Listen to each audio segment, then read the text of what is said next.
G'day everybody, it's that time of week again. We have got story time. I have got 3 girls with me today. I've got Ashley, and I've got Sam, and I've got Poppy.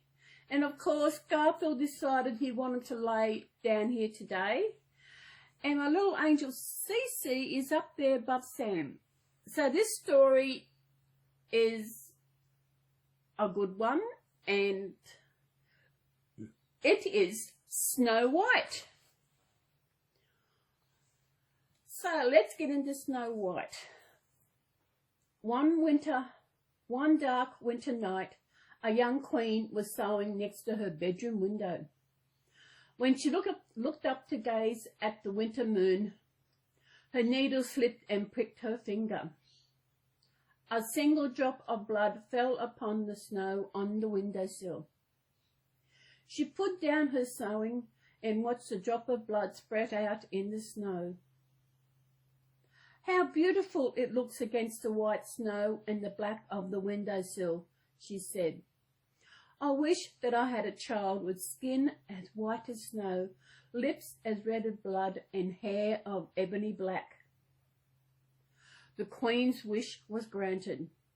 She gave birth to a little girl with milk-white skin, sweet red lips, and hair that shone as black as the night. The king lifted the princess into his arms. "I love you with all my heart," he said. "What shall we call her?" "There is only one name that will do," said the queen. "She is our little Snow White." The arrival of the royal baby should have been a time of great happiness. But sadly the queen suddenly felt ill and died, leaving the king to bring up his daughter alone.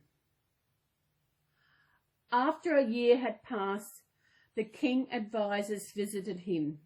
"Your Majesty, it is time for you to marry again," said the chief advisor. Princess Snow White needs a mother." "Very well," he said in a quiet voice. "Find me a suitable bride and I will marry her." A short time later, the kingdom celebrated a royal wedding. Everyone could see that the new queen was a beauty. But from the moment she put on the royal crown, the new queen was unkind to everyone who served her. "That queen spends all her time gazing into the golden mirror," said one of the ladies in waiting. "Surely she's tired of her reflection." The queen's mirror was enchanted. Every day the queen looked into it and asked, "Mirror, mirror on the wall, who is the fairest of them all?" The mirror rippled. Then a voice spoke through the glass. "The truth, my queen, I cannot hide. You are the fairest far and wide." As the years passed, the queen grew more beautiful and even more proud. But someone else in the kingdom was also growing more beautiful every day. I wonder who that could be. Interesting. Snow White, ebony black hair fell down to her waist. She had porcelain skin and lips as red as berry. What have I done here?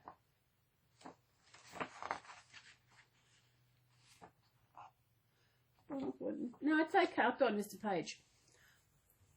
One moonless night, the queen gazed into her enchanted mirror and asked, just as she had done 1,000 times before, "Mirror, mirror on the wall, who is the fairest of them all?"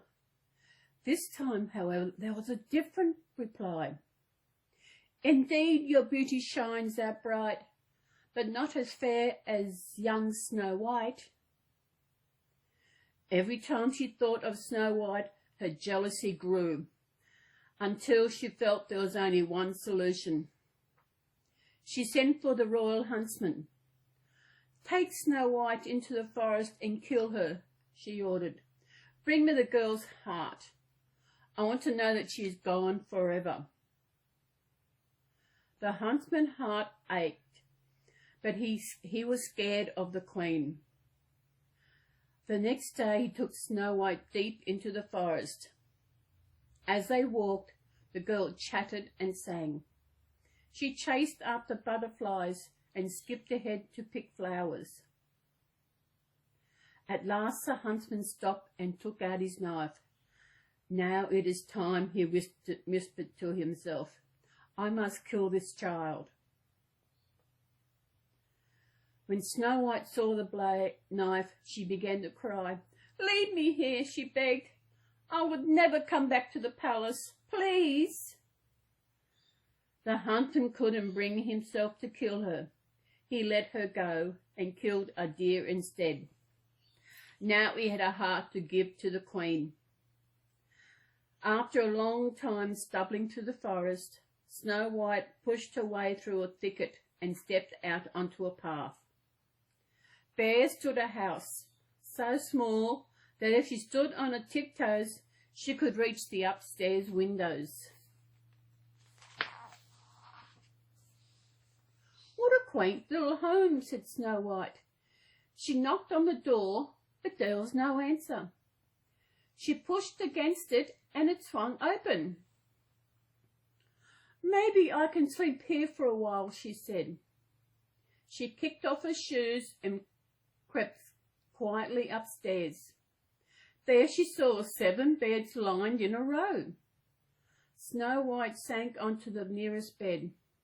Within seconds she was asleep. It was late when the cottage door swung open again, and the 7 dwarfs trooped inside. Whose shoes are these? Asked one dwarf gazing down at Snow White's slippers. The dwarfs lit their candles and marched upstairs furiously, but as soon as their candlelight fell on Snow White, their anger melted. What a beautiful child, they all said. Don't wake her, said one of the dwarfs. She looks tired. We can wait until the morning to ask who she is. When Snow White tiptoed down the stairs the next morning, she found the 7 dwarfs waiting for her. We saved you some of our breakfast, said one of the dwarfs. Snow White told the dwarfs about the queen's wicked plan. Stay with us, said the dwarfs. We will keep you safe. Thank you, Snow White smiled. I would love to. After a week, the dwarfs felt as she has always lived there. Then, one night, the queen decided to gaze into her mirror and ask her usual question. The reply was not what she was expecting. Through the forest, in the mountain air, lived 7 dwarfs and a king's lost heir. You may turn heads, but Snow White so true is 1,000 times more fairer than you. Snow White is alive, cried the queen. I will never rest until I am once more the fairest in the land. The next day the queen disguised herself as an apple seller. The apples in her basket were red and shiny, but they were poisoned. The queen made her way to the little cottage. She peeped in through the window and saw Snow White inside.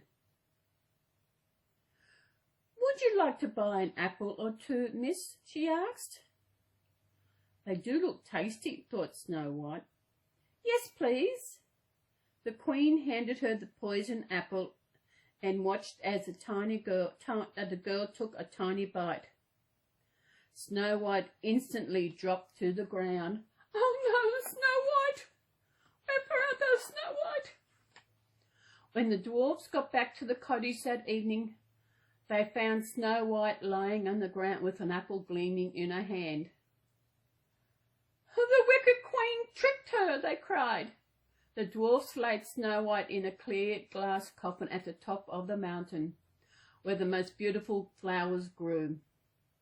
The next day the young prince came riding along the track. When he saw Snow White laying in her glass case, he stopped.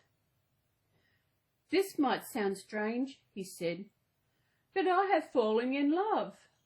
Please let me take her back to my kingdom so I can see her every day. If you truly love her, then you should take her to be with you, said the dwarfs. As they lifted the coffin, the piece of apple that caught in Snow White's throat was knocked loose. She took a deep breath and opened her eyes. The prince was the first thing she saw, and she loved him at once. "Oh, I'm alive," she cried. The prince helped Snow White out of the glass coffin. Then he kneeled down before her. "You do not know me yet," he said, "but I'm all in love with you. Will you come back to my kingdom and become my wife?" Snow White smiled, but before she could reply, the dwarfs raced up to her, laughing and crying for joy. Snow White hugged each of them tightly. Then she turned and took the prince's hand. "Yes, I will marry you," she said. And the Snow White and the prince lived happily ever after. When the queen heard, she smashed her magic mirror and was never seen again. And that is the end of the story, which is, I think, it's the last actually story in this book. Yes, because the next story I've actually read. The next one is actually next part of it is songs and rhymes, which will be starting next week. So I hope you have enjoyed that story today. I've actually heard a different story of that, but it all comes.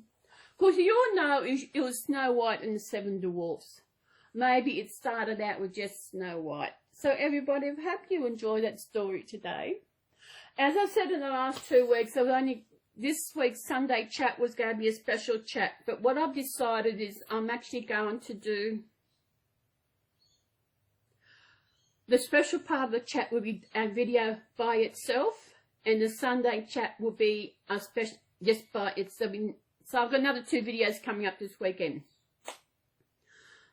So you'll see them first. The special video will be up first because I'll be filming it today, which is Saturday.